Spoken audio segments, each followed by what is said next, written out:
Olá, eu sou Maurício Gaia, faço parte da equipe de curadoria do Inert Brasil, Festival Internacional do Documentário Musical. Hoje temos para o nosso bate-papo os diretores Paula Bessa Brás e Mihai Andrei Learra, diretores do filme Canto de Família, que faz parte da nossa competição nacional. E aí, tudo bem com vocês, Paula, Mihai, como é que vocês estão? Oi, Maurício, super prazer estar aqui. Boa noite a todo mundo. Oi, Mihai. Boa noite. Tá tudo bem, Joia, Maurício. Estamos felizes aqui de estar juntos. que bom, Obrigado que pelo bom. convite. Primeira coisa, gostaria de agradecer demais a vocês por terem inscrito o filme dentro do nosso festival. É uma honra ter esse filme incrível. E eu já começo perguntando o seguinte: como é que vocês descobriram esses garotos talentosos e geniais, os irmãos Cruz? Eu acho que eu vou começar respondendo, porque a nossa relação, minha relação com os Cruz acaba sendo um pouco mais antiga, em função da minha pesquisa de mestrado, quando eu estava fazendo antropologia, mestrado em antropologia na USP. Foi quando eu comecei a pesquisar mesmo, mas eu já encontrava eles em Fortaleza, que sou de Fortaleza, e na cena musical a gente meio que se esbarrava, assim, né, em algumas apresentações, em algumas performances e tudo, e eu sempre achei muito incrível que eles iam todos sempre juntos, eram todos ao mesmo tempo, tocavam e faziam os arranjos deles e tudo, desde muito pequenininhos, né, então eu sempre chamou muito minha atenção e sempre tive muita vontade de falar um pouco mais sobre isso, né, de saber como que acontecia isso dentro da casa e tudo. E aí o mestrado foi a oportunidade, na verdade, de me aproximar, de ficar mais tempo com essa família incrível, de estar bem dentro do cotidiano da escola e da vida dos meninos. E aí acabou que quando eu encontrei Mihai num grupo de pesquisa na USP também, aí a gente conversou sobre isso e surgiu a ideia do filme. Não sei se o Mihai quer falar um pouco também. Sim, foi basicamente esse encontro, né? Graças a nosso encontro, primeira vez, depois a gente foi lá para Fortaleza e encontrou essa família incrível. Eu sabia detalhes sobre a pesquisa da Paula e tudo, vi algumas fotos, mas eu pensei imediatamente que esse podia ser um assunto muito interessante para fazer um filme sobre eles, porque realmente era um assunto muito rico e muito interessante, de monte de outros pontos de vista do que só musical, assim. Sim, sim, com certeza. E aí, dentro do filme, a gente vê que tem ali alguns arcos muito bem definidos, né? Tem eles morando em Fortaleza, depois tem eles já no Rio de Janeiro. Ah, Durante quanto tempo que durou, né, todo esse processo de filmagem, de acompanhar a família durante esse percurso todo? Como é que foi isso? Eu acho que tem um trabalho que acontece que é necessário para um filme acontecer, que muitas vezes não entra nem na conta da pré-produção, assim, que é nesse caso foi essa interação anterior, essa orientação, essa presença em campo com a intenção de fazer uma pesquisa antes de um filme, né? No caso, eu acho que isso é muito peculiar desse filme. Tanto é que quando a gente começou a filmar, a pesquisa já tinha terminado, eu já tava meio que terminando a escrita da dissertação, e o filme tomou um outro rumo, que era diferente do da dissertação em si, né? Mas eu já tinha esse contato e a gente já tinha um direcionamento para como a gente queria abordar em termos de filmagem, né? Mas não em termos de narrativa. E o filme mesmo aconteceu, foi gravado, a gente pode dizer que tempo de gravação, de produção foram 20 dias, 15 talvez. Não sei se nessa conta eu tô tirando alguma coisa, Mihai, porque a gente foi primeiro em Fortaleza e passamos 10 dias, E depois passamos 5 dias com eles no Rio, mas alguns meses depois, né? Quase uns 6 meses depois. Se eu estou lembrando bem, acredito que tenha sido assim, né? Sim, foi mais ou menos isso. Aconteceu bastante rápido para uma longa. Na verdade, a nossa intenção foi fazer uma curta.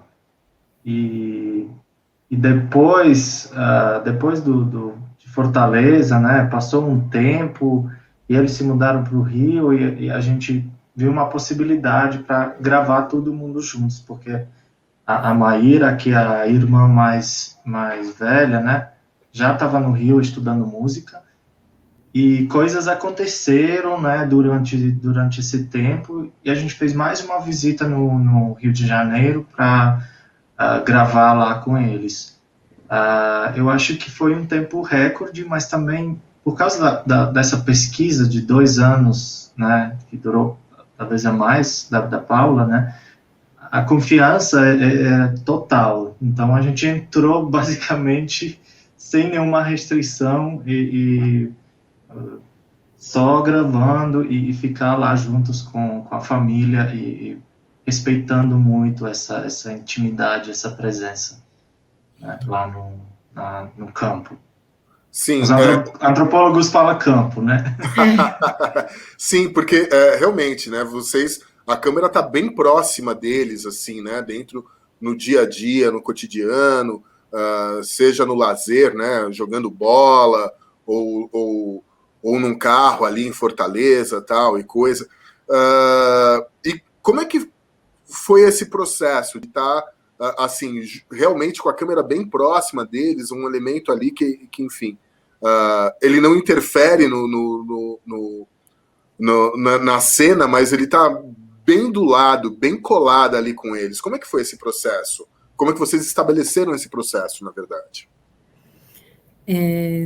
Talvez, eu estou começando sempre a responder, talvez o Mihai queira começar a responder também.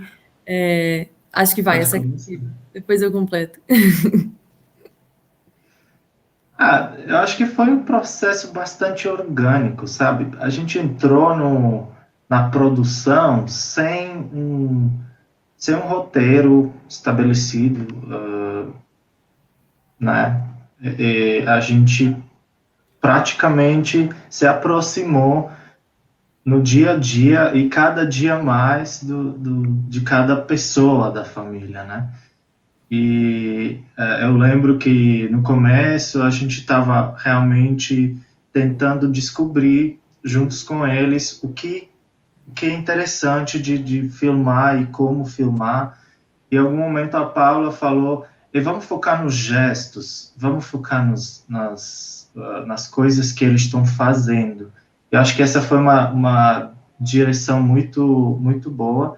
E a gente dividiu assim, basicamente foi eu e a Paula, né? Eu gravei, né? Foi a câmera e a Paula fez o áudio. Então, no dia a dia, a gente estava dividido, né, desse jeito e focando nos gestos. E assim a gente se aproximou, a gente entrou na sensibilidade, na corporalidade das coisas, sabe? E eu acho que já a Paula tinha uma relação de proximidade e essa facilitou muito, né? Quer falar mais sobre essa facilidade também? Eu acho que isso que você comentou, Mihai, agora, na verdade, resume muito bem o que essa conversa que a gente teve, na verdade, representou uma escolha de como falar desse tipo de fazer musical, né? Como que você aborda de uma forma que não que faça justiça, na verdade, né, ao que essas pessoas estão fazendo e ao significado que elas colocam naquilo, né, para além da gente estar querendo ouvir uma história X ou Y, né. Então também foi uma escolha a gente não colocar entrevista, a gente fez entrevista, mas não foi uma opção colocar, porque a ideia de que pessoas, estudantes de uma família, de um projeto social, vai falar sobre isso, é meio que mais do mesmo, porque a comunidade de pessoas que se interessa por isso já meio que sabe, ou então imagina, e tem uma expectativa muito grande em relação a essas narrativas, né, de superação e de tralalá. E eu acho que ali é mais do que isso, né, eu acho que ali é uma forma muito bonita de se relacionar com a música, e eu acho que eu queria trazer essa história, né? E aí, é claro, acho que a forma que a gente encontrou de fazer isso foi por essa abordagem um pouco mais sensível e sensorial, porque no fim das contas era isso, né? Tá ali na casa com eles era esse misto de acho que era quando contradições não eram paradoxais, né? As contradições elas conviviam de forma muito ali, estavam habitando a casa junto com a gente e então foi uma coisa muito da gente ficar imerso nesse universo e se deixar meio que levar pela rotina, né? Que isso foi a fase Fortaleza, né? E no Rio acho que já mudou um pouco, acho que talvez dê até para perceber, também foi uma das coisas que a gente pensou, que a gente construiu em Atos, né?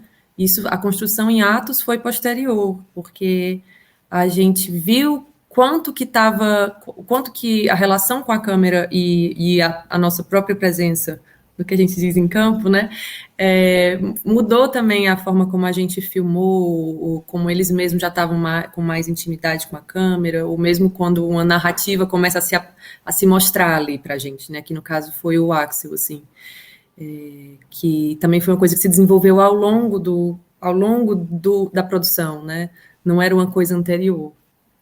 Sim. Eu queria que vocês falassem um pouquinho sobre quem são os irmãos Cruz, os nomes, os instrumentos que eles tocam. Assim, são personagens realmente incríveis. Bom, aí... vamos começar pelo Mihai, já que a Paula estava começando antes. Mihai, quem são os irmãos Cruz? Nossa, eu tenho que falar que quando eu estava gravando, eu nem falava muito bem português, nem agora, mas naquele momento... Tá ótimo, tá ótimo. Assim, cearense, mais ainda, né? Tem aquele sotaque bem pesado, assim, eu estava mais interagindo, mas depois a gente se aproximou realmente com os meninos e a gente manda mensagens, assim, no dia a dia. Agora faz mais um ano, né, daquele momento. Vamos começar numa ordem de cima, né? São 6 irmãos, né? O mais velho é o Axel Brendo. Ele é realmente um cara muito especial e um talento incrível. Que ele é compositor, ele toca muitos instrumentos, mas acho que o violão é um instrumento mais próximo dele, né? E até aparece no filme, né, numa competição muito importante lá no Rio de Janeiro, né? E ele tocando muito bem, arrasando lá. Infelizmente não ganhou o concurso, mas tirou o segundo lugar, que é um dos, pelo que eu entendi, um dos concursos mais importantes do violão erudito do Brasil. Paula, quer continuar com a Maíra? Vamos fazer assim, eu estava rindo, porque a gente ficou em dúvida, né, quando a gente estava montando o filme, porque a gente tem isso, né? A gente ficou muito em dúvida na montagem. Nossa, mas a gente deixa que ele passou em segundo lugar, quão importante isso é, e acabou que ficou de fora, né? Mas eu acho que deixar em aberto também foi uma forma de deixar o terceiro ato em aberto, assim, né? Eu quero muito que a gente tenha a oportunidade de conversar com o Axel e saber como é que está sendo esse terceiro ato, assim, como é que as coisas estão acontecendo agora, né? Mas depois do Axel, se a gente está seguindo essa ordem, a Maíra, é muito difícil dizer o que cada um toca, porque eles tocam muitos instrumentos, né? Mas a Maíra, eu acho que o instrumento do coração dela é a flauta transversal. Eles tinham também, os irmãos, eles tinham um sexteto, que era Sexteto Irmãos Cruz, né? E aí cada um tocava o seu instrumento, meio que elegia um instrumento dentre os que eles tocam para se especializar e tocar junto e fazer os arranjos para esse grupo e tal. Então tem a Maíra, que foi fazer graduação na Unirio. Então ela foi a primeira que foi para o Rio de Janeiro, na verdade. E então você vê que em Fortaleza ela nem aparece, ela já não está mais, ela não está mais lá, né? No ato de Fortaleza ela não está. E ela foi, eu acho que ela deve estar acabando, assim, eles tinham essa ideia de levar um projeto social para lá também, né? Não sei como que está agora, mas além da Maíra, depois a gente tem a CC, que toca no sexteto, ela toca, às vezes, acho que clarinete, principalmente, e a CC também é a que tem planos, assim, de ir para Recife, estudar, todos eles estão nessa fase ainda de decidir os próximos passos, né, assim, de agora fazer um vestibular, de não fazer, de ir para fora, né, a Miriam, que é logo depois da CC, ela toca violoncelo, arrasa no violoncelo, e é muito dedicada, eu acho que é uma das que eu tive mais contato antes, porque a gente chegou a tocar junta no orquestra da Universidade Federal do Ceará, e ela bem pequenininha, assim, tocando horrores no violoncelo, e eu fiquei, nossa, eu acho que eu preciso pegar umas aulas com a Miriam, é urgente.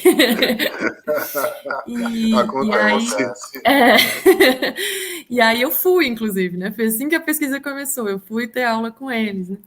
E aí, além da Miriam, tem a Vitória, que é uma fofa, eu acho que a melhor professora que eu já vi, assim, e ela realmente muito dedicada, ela toca muito bem. E o Bruninho, que é o pianista, que eu lembro que, nossa, agora ele deve estar enorme. E não é mais Bruninho já. Não é mais Bruninho, né? No filme dá para ver que ele tem um período que ele tá menorzinho, já no Rio de Janeiro ele já deu uma esticada, né? Ele tá um rapazinho. E é isso, assim. E aí tem os pais, né? Também tem uma relação muito, acho que, não sei se dá para perceber isso, mas tem uma relação muito grande, muito forte com os avós. E eu cheguei a conhecer o seu Galdino, que é o avô. Ele, na verdade, faleceu durante o período da pesquisa, inclusive o filme também é dedicado para ele, né? Ele era uma presença constante, assim, na casa. Quando os meninos iam para os ensaios, iam tocar em alguns lugares, era sempre ele que levava, ficava lá no fundo da sala, assim, sentado, olhando com aqueles olhões dele, assim. Então, a gente queria muito deixar o filme para ele também, e acabou que foi uma coisa que surpreendeu a gente, porque virou meio que um tema paralelo do filme, né? Assim, eles falam muito dos avós, então é uma relação com a família muito especial também. Sim, sim. Pô, o Axel, né? O jeito que ele toca violão é um negócio assombroso mesmo, né? Acho que o violão no Brasil tem uma tradição, né, de grandes instrumentistas. Eu acho que o Axel vai seguir essa tradição, viu? Porque é um negócio que realmente é impressionante. E os arranjos, né? Tem uns arranjos ali que eu fiquei, assim, de cara, passado. Como assim? Esses garotos fazem esses arranjos, sabe? Tipo, eu já toquei um pouquinho e eu sei que é difícil, né? Daí eu fiquei, caramba, né? Olha só isso. Exato. A gente fica chocado, né? Por isso que a gente em algum momento, né, na montagem do filme, a gente também fez a montagem, então é um filme bem caseiro, vamos dizer assim. Na verdade, cinema de guerrilha, né? Que é só a gente faz o que tem que fazer, né? Também é um cinema antropológico, porque a gente é antropólogo e a gente tem essa ética antropológica, né, de ficar numa equipe menor e tentar criar essa intimidade, né? E também a montagem, né? Vamos fazer várias variantes, né? E fim das contas, dá tempo para chegar numa variante final como essa. E a gente queria muito deixar pelo menos uma música inteira no filme, né? Tem várias músicas que atravessam o filme, mas a gente queria deixar assim uma música filmada num plano sequência inteira, 4 minutos, né? Que sabemos que hoje em dia esse tipo de corte não é muito popular, né? Não é comercial, pelo contrário, mas para a gente era muito importante deixar isso, né? Foi importante deixar quem vai assistir o filme, né, de qualquer lugar, entender a família através de música. Isso para a gente foi importante. Vocês estavam falando, já falaram logo lá no começo e agora falaram novamente, né, da questão do olhar antropológico, né, da antropologia. O filme, ele tem ali o selo do LISA, né, que é o Laboratório de Imagem e Som lá da FEFELESH. A gente já teve outros filmes do LISA aqui, né? Provavelmente conhecemos pessoas em comum, né, de lá, né, tipo a Rose, por exemplo, tal, essas coisas todas. A Rose já teve muitos filmes aqui no Inédit, conhecemos a Rose de muito tempo, o Lúcio também já teve lá na FEFELESH, conhece a Rose também, todo mundo conhece a Rose. Enfim, conta um pouco como é que o que é o LISA? Explica pra gente, assim, nós leigos que estamos aqui vendo esse bate-papo, o que é o LISA e por que tem essa produção de filmes que são muito importantes, são muito legais e a gente sempre acaba recebendo aqui dentro do Inédit. Pode falar, Paula, depois eu vou completar. O LISA, ele acaba sendo, assim, para além de ser um laboratório de imagem, som e antropologia, ele acaba sendo um espaço não só de pesquisa acadêmica, mas de um certo exercício da criatividade na pesquisa, né? Então, ele abre essa porta para você ter acesso a equipamentos. Então, alunos que estão na iniciação científica, no LISA, conseguem ter acesso a alguns equipamentos, a edição também, tem profissionais lá que podem ajudar na edição, que ajudam na formação nesse sentido. Então, é um jeito de pensar a antropologia que sai um pouco daquilo que a gente tende a associar sempre a um texto, a uma escrita acadêmica, a um artigo publicado, e de repente você ali consegue abrir as portas para pensar o mundo em imagem e som, né? Então, eu acho que essa foi uma das primeiras coisas, assim, que me chamou a atenção e me trouxe para cá, na verdade, né? Que eu também vim de lá, né? De Fortaleza, fiz minha graduação lá e durante o mestrado não tinha pensado em trabalhar com filme, mas foi exatamente esse contato com o LISA, né? Enquanto um laboratório que faz essa comunicação, né, entre profissionais de outras áreas também, ou então mesmo pesquisadores de outras áreas que estão pensando questões muito parecidas, mas que não estão dialogando, e de repente a gente pode pensar juntos, né, e aí você consegue fazer filmes como esse, como os da Rose, como de tantos outros colegas, assim, que estão dentro do laboratório, não dentro do laboratório, mas que estão ali pertinho, né, colaborando, e de repente você tem uma relação mais próxima com a ECA também, né. Não sei se o Mihai, como ele conheceu o LISA vindo de fora, talvez tenha outras observações, assim, em relação a como ele tem... Eu já tinha conhecido o LISA antes, né, da Romênia, eu sou romeno, então... também nessa cena de antropologia visual, praticando e escrevendo, né, educando também. E eu conheci a Rose, né, falando sobre a Rose, que ela faz coisas acontecer. Ela me convidou para fazer parte participar de um concurso, né, fazer parte de um projeto temático, com apoio da FAPESP, o mesmo projeto temático que a gente dá crédito lá no final, é um projeto intitulado Musicar Local, Novas Trilhas para Etnomusicologia. Então, esse filme é um produto acadêmico que vem através dessas discussões dentro do projeto temático, com apoio da FAPESP, né? E também dentro desse laboratório incrível, que é um lugar único no mundo mesmo, um laboratório que tem um cinema como sala de aula, tem vários pesquisadores, tem 2 editores maravilhosos que estão trabalhando juntos para produzir conhecimento que dessa vez é visual, né? É sensível, é sensorial, é corporal, mas além do conhecimento que, né, a gente está acostumados no mundo acadêmico de escrever artigos e outras coisas, né? Mas eu acho um ponto de encontro muito importante para esse filme também, para a gente como pesquisadores e como,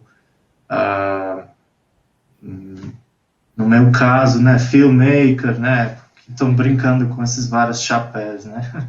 Mas é isso, vem tudo juntos. Joia. Eu queria voltar um pouquinho para o filme. Logo no final do filme, tem toda uma sequência que vocês colocaram como BG Racionais MCs. Por que essa escolha? Nossa, estava tocando lá na hora. A gente fez essa escolha de não usar de não inserir nenhuma música que não fosse a que a gente escolheu, que estava em campo, né? Então, assim, a gente fez a montagem em cima, naquela cena no cabeleireiro, a gente filmou muito, a gente ficou lá durante o corte inteiro, né? Então, uma das coisas que a gente pensou foi, não, eu vou pegar aqui pelo menos uma música inteira, enquanto ele está aqui, está cantando, enquanto ele corta e tudo, e a música está rolando, e depois a gente vai montar em cima disso, porque, e ele estava escutando Racionais, ele estava escutando o disco inteiro do Racionais, né? Uhum. E aí a gente manteve, e assim, foi uma coisa que nos perguntaram antes, né, porque eles estavam no Rio, Racionais é muito São Paulo e tudo, mas eu acho que mostra um pouco de como, na verdade, a música meio que transporta, né, de uma certa forma. Então, você tá ali, mas ela tá falando de uma realidade, então ela te remete a uma realidade de São Paulo, mas se é uma realidade de quebrada, você escuta como uma de quebrada em qualquer lugar, ou então escuta de uma forma muito semelhante, né? Não sei dizer, mas eu acho que o fato de ela estar tocando ali naquele salão, né, naquela barbearia, enquanto o cara estava deixando o cabelo do Axel na régua e tal, eu acho que gera um estranhamento, mas ao mesmo tempo mostra que existe uma linguagem comum aí, né, que na verdade a gente tende a identificar e associar a música a determinados lugares, mas ela na verdade borra um pouco essas fronteiras, né? Não sei, eu acho que essa foi como a gente pensou. Não sei se o Mihai pensa diferente, eu pensei. Eu acho também que a letra da música é bem legal naquele momento, que fala de todo o contexto de como é viver numa favela, indiferente que está no Rio, Fortaleza ou São Paulo, de alguma forma junta todas essas experiências e fala sobre uma realidade sem apontar o dedo, sabe?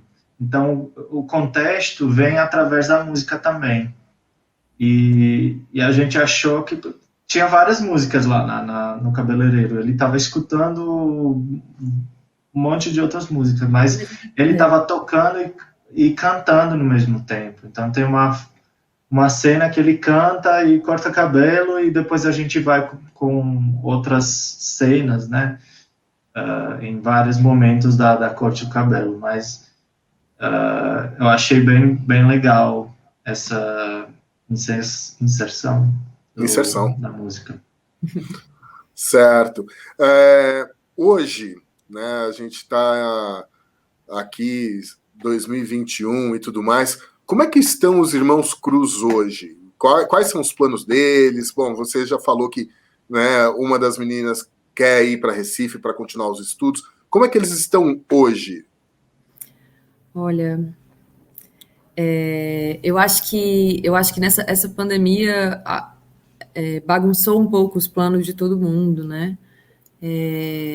O Axel ainda estava, ele foi para o Rio meio que de vez, né, assim, com a família dele, né, a filhinha dele tá enorme já, a Emily, e eu acho que foi um momento em que meio que todo mundo suspendeu os seus planos, assim, tá tocando o projeto como dá, né, fazendo aulas à distância e tudo. A Miriam tinha sido aprovada numa universidade nos Estados Unidos e tinha feito até, inclusive, no começo do ano passado, uma vaquinha para juntar uma grana e ir, né? É uma universidade em Louisiana, agora eu esqueci qual que é, mas ela conseguiu entrar, né? E estava querendo já estava se preparando para ir e tudo. E aparentemente não foi uma coisa que foi possível agora, mas eles têm feito esse tipo de movimentação, assim, né? Eu acho que agora eles estão bem concentrados em reorganizar o projeto, né? As aulas, ver, porque eu acho que foi um baque em todo mundo, né? Eles estavam fazendo algumas ações para a comunidade, né? Eles estavam juntando, oferecendo, dando cestas básicas e tudo isso, mas tudo de uma forma muito com o que dá para fazer, né? Então, assim, eu acho que em relação aos planos de vida, eu acho que eles mudaram muito e suspenderam, assim, tanto é que a gente não sabe muito bem, né? Talvez numa conversa que a gente faça, talvez uma live com eles no Instagram, a gente consiga bater esse papo, né, assim, de saber deles, como é que eles estão agora, porque se eles têm planos para o futuro, né, nesse sentido, como que tá? Porque... Eu vi que eles estão produzindo também a música, porque lá dentro de casa tem um estúdiozinho, né? Então, eu vi que o Bruno já tem um disco, né, produzido. O Bento está fazendo também outro tipo de música lá no estúdio. Então, existe, né? Todo mundo está trabalhando dentro de casa, então, de alguma forma, mudou com todos os cuidados com os alunos que estão lá. Eu acho que eles estão ainda continuando aulas com menos pessoas, mas estão fazendo aulas dentro de casa também. E eu sei que a Maíra, agora no Rio, ela estava, acho que ela ainda está com uma marca de roupas, de camisas para músicos, a Gig. E aí ela faz esse trabalho, assim, de pensar as camisas, produzir. Então tem esses corres, né, que todo mundo está dando um jeito, assim, então eles estão nesse sentido também. Acho que os pais, a família está também trabalhando um pouco com produção, produzindo alguns grupos locais, alguma coisa assim. Os pais estão no Rio? Não mais, não, estou em Fortaleza. Tá. Entendi. E sobre o filme, né? O filme, o que vocês pensam em termos de carreira para esse filme? Para onde que ele vai passar e tudo mais? Quem fala? Mihai, Paula. Mihai. Eu tenho a sensação então, de demais. Temos que dizer que Premiere mundial aqui no Inédit. e até que a gente não pensa nesses termos de indústria, né, mesmo. Mas eu acho que é importante, é uma grande honra ser colocado aqui no Inédit e tem já um público que é dedicado com esse tipo de filme.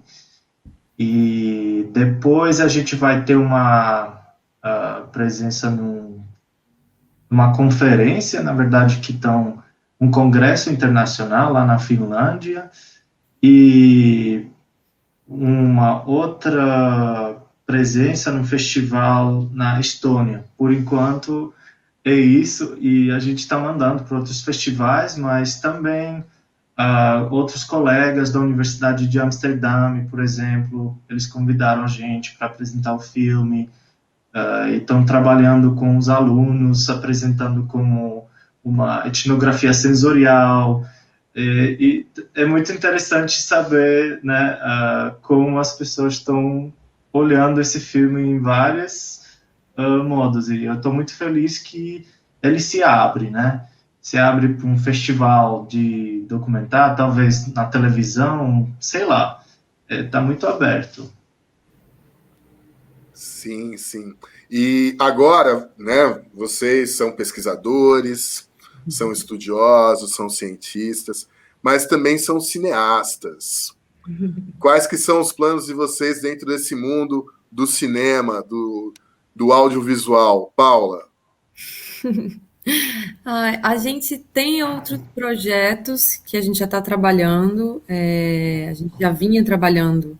Se teve, por um lado, teve essa parceria, né, que a gente fez em função da minha pesquisa, a gente também está fazendo em função da pesquisa do Mihai, que é uma outra onda já, né, que ele está trabalhando com música eletrônica. Interessa para a gente também, viu? Então, assim, a gente também tem esse projeto que vai ser uma série, né? E eu acho que, para além disso, a gente está com um outro projeto que derivou desse, da cena de música eletrônica, com umas 3 drag queens que a gente meio que está seguindo durante a pandemia, né? E tem feito esse trabalho juntos, assim, bem colaborativo, né? Então, eles também são autoras, a Divina, a Satine e... Ai, meu Deus, a Gabi, verdade. Queria mandar um beijo para elas também, se elas estiverem assistindo. São alguns projetos que a gente tem colocado assim para frente, aos trancos e barrancos, mas a gente acha que é sempre muito rico assim, fazer se engajar nesse tipo de produção de um jeito muito humano, né? Eu acho que essa é meio que a diferença assim de que a gente acaba vendo e dando um outro tempo para as produções, né? Porque é uma outra atenção também, talvez, que não é só focada no final, como um filme, como um produto, né? Mas com todo o processo ser uma coisa que contemple como as outras pessoas também querem se ver, né? Já que trata-se de documentário e tudo. Então, acho que tem esse cuidado. Mas tem esses projetos pela frente, vamos ver. Tomara que a gente termine a tempo e ano que vem no Inedit também role. Lógico, aguardamos a inscrição de vocês. Antes de encerrar aqui, ficou só faltando um esclarecimento, né? A gente ficou falando da Rose. A Rose é professora lá na FEFELESH, lá dentro da USP, professora doutora, né? Minha orientadora, beijo, Rose. Rose Satiko Ijiki, que também já teve filmes aqui dentro do Inedit, né? Algumas outras vezes. Ela é uma pessoa muito bacana e que, enfim, ajuda a esse desenvolvimento do audiovisual, também ligando aí à academia. Gente, considerações finais, o que vocês querem falar? Fiquem à vontade. Acho que só muito obrigada, agradecer a você, a toda a equipe técnica também, e o pessoal do festival pelo trabalho incrível que vocês estão fazendo. A gente fica muito feliz de poder integrar também essa mostra esse ano, que era uma coisa que a gente já assistia sempre e esse ano está sendo maravilhoso. Que legal. Mihai? Eu acho que eu queria convidar claramente as pessoas para assistir o filme e mandar mensagens para nós e falar sobre, porque a gente está aprendendo juntos com os nossos... esqueci essa palavra. With our viewers. Com os nossos espectadores. Espectadores, meu Deus. Perfeito. Queria agradecer demais a presença de vocês dois. Nos vemos durante o festival e falamos em breve, ok? Obrigada. Muito obrigado, viu?